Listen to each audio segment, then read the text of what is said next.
Bonjour à tous. Bonjour à tous. Mon programme de recherche au Collège de France au sein de la chaire d'histoire contemporaine du monde arabe s'intitule La politique musulmane de la France, orientalisme, christianisme, islamisme du 19e au 21e siècle. C'est un programme qui porte sur l'écriture de l'histoire, l'écriture de la sociologie et l'écriture de l'islamologie du monde arabo-musulman par les orientalistes français. Il s'agit précisément dans ce programme d'examiner et de saisir la manière dont s'est élaboré le savoir orientaliste sur les sociétés moyen-orientales, maghrébines, subsahariennes, sur les Français musulmans, mais également sur les textes fondateurs de l'islam et donc de la religion musulmane. Mes interrogations dans ce programme portent sur les sources mobilisées pour l'élaboration de ce savoir orientaliste, sa circulation, sa mobilité et sa variabilité à travers le temps et à travers l'espace depuis le 19e siècle.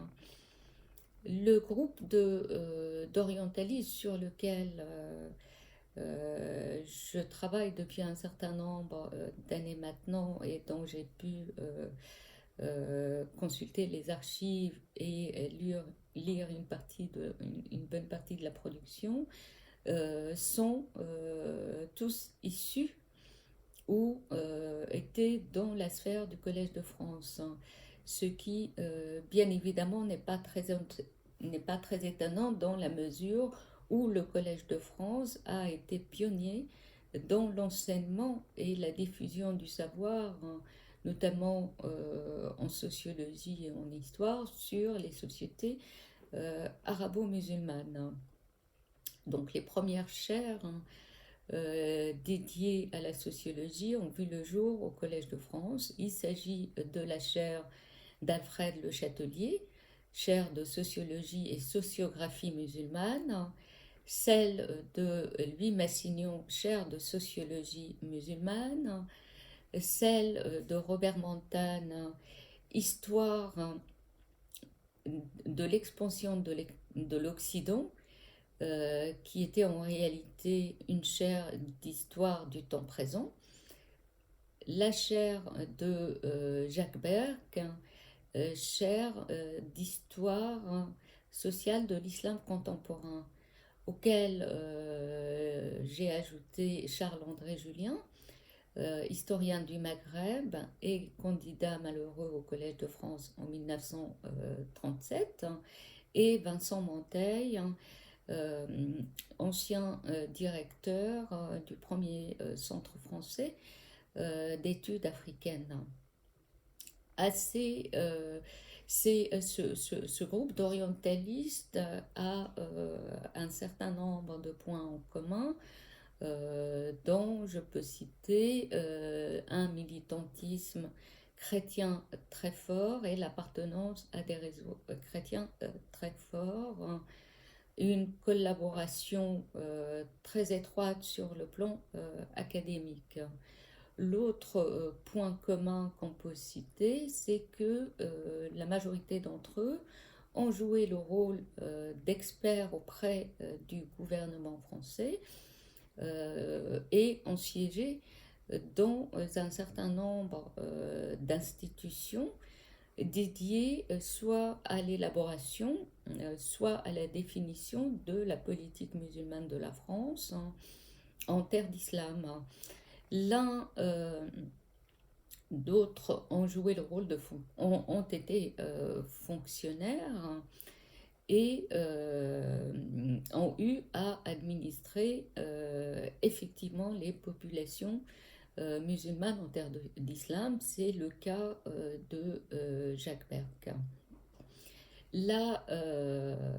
L'autre point caractéristique porte sur la production de leur savoir universitaire. Ces orientalistes ont mobilisé globalement trois sources dans la composition de leur savoir sur les sociétés orientales. Parmi ces sources,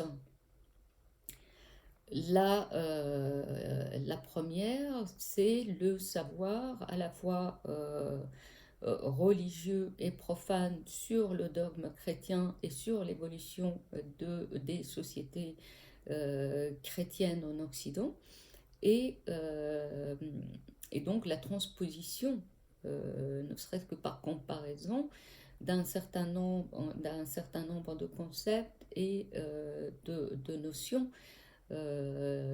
sur les sociétés arabo-musulmanes.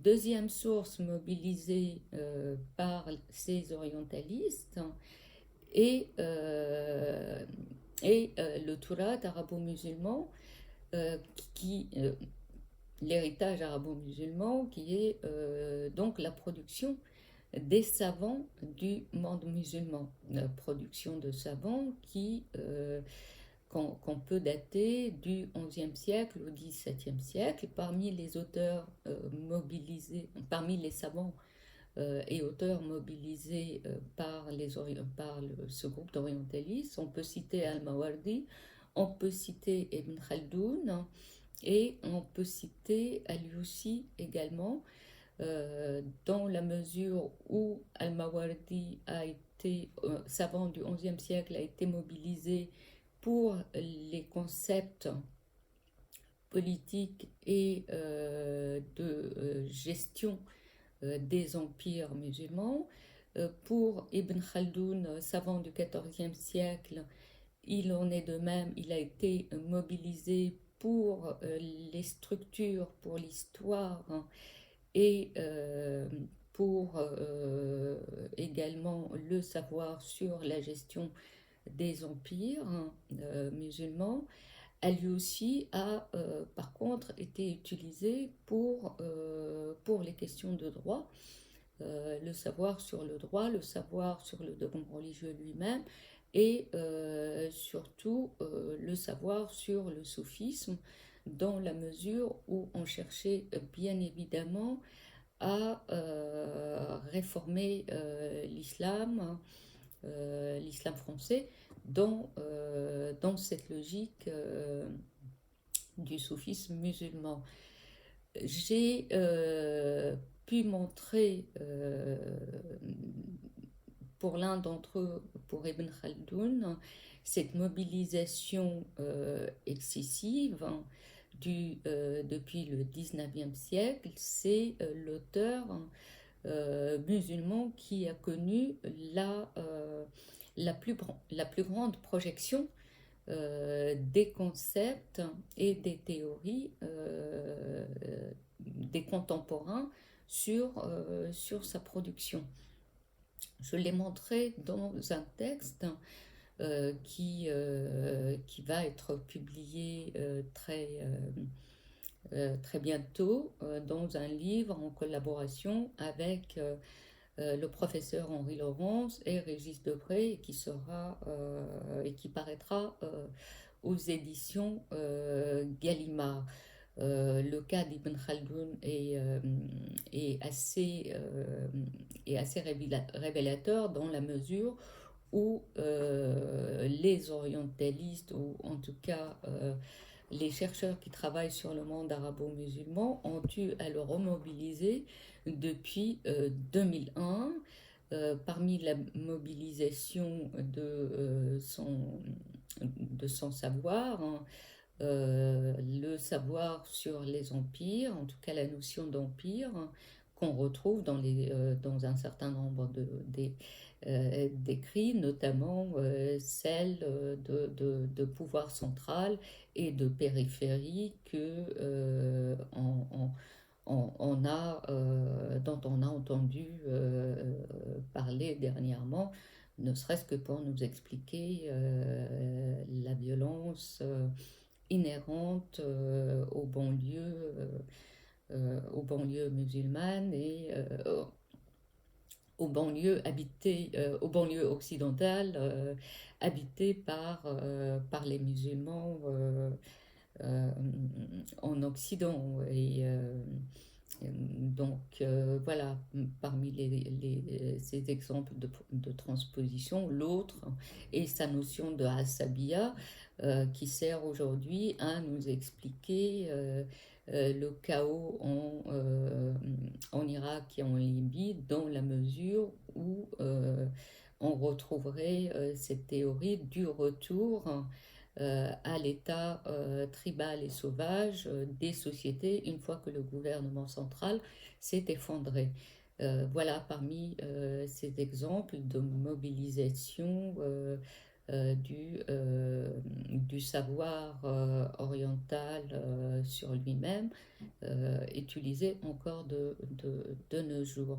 L'autre source fondamentale dans la composition du savoir orientaliste, c'est le savoir administratif. J'ai pu établir la présence d'un paradigme auquel j'ai donné le nom de paradigme d'écriture renseignement, qu'il ne faut certainement pas entendre au sens d'écriture suspecte. Il s'agit simplement d'un genre d'écriture qui est celui de l'administration.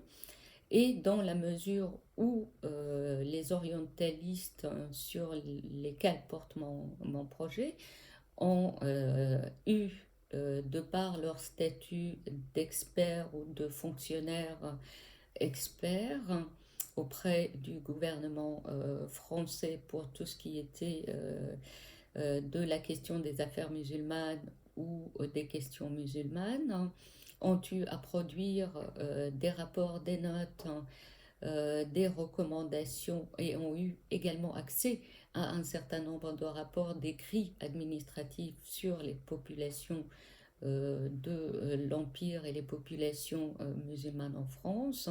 Ce savoir administratif a été intégré comme source première dans la composition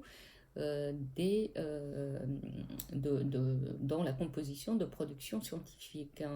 J'ai établi la présence de ce paradigme de manière partielle dans mon premier livre sur la politique musulmane de la France, un projet chrétien publié aux éditions du CNRS en 2018.